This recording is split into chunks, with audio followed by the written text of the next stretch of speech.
જેતપુરની વાત કરીએ તો જેતપુરમાં ગેરકાયદેસર હથિયાર રાખી ફરતો ઈસમ પકડી પાડ્યો છે.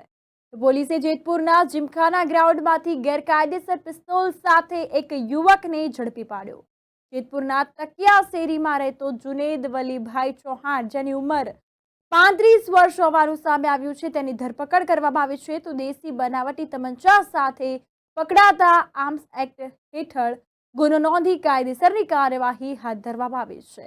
આ અંતર્ગત વાત કરવામાં આવે તો પોલીસે જેતપુરના જીમખાના ગ્રાઉન્ડમાંથી ગેરકાયદેસર પિસ્તોલ સાથે યુવકને ઝડપી પાડ્યો હતો. તો જેતપુરમાં ગેરકાયદેસર હથિયાર રાખી ફરતો હતો આ ઈસમ અને તેને પોલીસે ઝડપી પાડ્યો છે. જેતપુરના તકિયા શેરીમાં રહેતો જુનેદ વલીભાઈ ચૌહાણ, જેની ઉંમર 35 વર્ષ હોવાનું સામે આવ્યું છે. જેતપુર પોલીસે તેની ધરપકડ કરી છે. આ અંતર્ગત દેશી બનાવટ તમંચા સાથે પકડાતા આર્મ્સ એક્ટ ધારા હેઠળ ગુનો નોંધી કાયદેસરની કાર્યવાહી હાથ ધરવામાં આવી છે અને તપાસનો ધમધમાટ શરૂ કરાયો છે.